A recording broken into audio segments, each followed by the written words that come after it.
비료는 영농의 주요 자재 중 하나죠. 그런데 부적합 원료로 만든 불량 비료가 나돌아 종종 문제가 되곤 했습니다.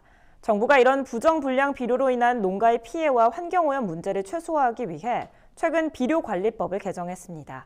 개정 법률이 어떤 내용을 담고 있는지 손현진 기자가 전해드립니다. 비료 품질 관리가 한층 더 엄격해질 전망입니다. 농림축산식품부는 비료관리법 개정안이 지난달 국회를 통과해 이달 안에 공포될 예정이라고 밝혔습니다. 개정 법률은 우선 무상으로 유통되는 비료도 유상 판매 비료와 마찬가지로 비료 공정 규격을 따르도록 했습니다.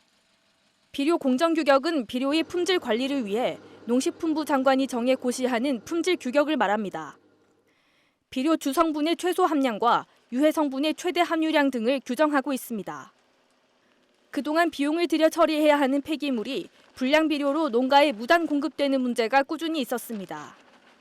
이로 인한 농지 오염과 농가 피해를 막기 위해 공정 규격 적용 범위를 넓힌 겁니다. 수입 비료 관리도 강화됩니다.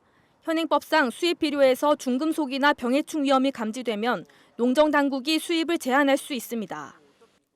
그 조치 대상이 퇴비와 유기질 비료 등을 포함하는 부산물 비료에서 모든 비료로 확대된 겁니다.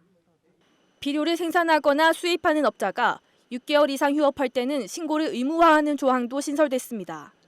휴업을 명분으로 비료 공장을 장기간 방치하면 환경오염으로 이어질 수 있다는 우려 때문입니다.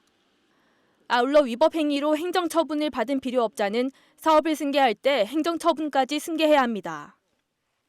개정 법률은 비료의 효과와 효능에 대해 농민이 오인할 수 있는 거짓 과대 광고를 금지했습니다. 현행 표시광고법이 거짓 과대 광고를 이미 규제하고 있지만 비료업계에서 규제 사항을 제대로 인지하지 못하고 있다는 게 농식품부의 설명입니다. 하위법령을 잘 정비를 해가지고 시행 시기에 잘 맞춰서 제도가 자리잡게 하고 이제 하는 게 먼저 중요하다고 생각을 해요. 비료업체, 영세한 업체들이 좀 더 준비할 수 있고 하위법령을 좀 정비할 수 있는 시간을 좀 필요해서. 개정된 비료관리법은 공포 후 1년 6개월 뒤 시행됩니다. 정부는 이번 법 개정이 비료 관리와 유통 질서가 강화되는 계기가 될 것이라고 내다봤습니다. MBS 뉴스 손현진입니다.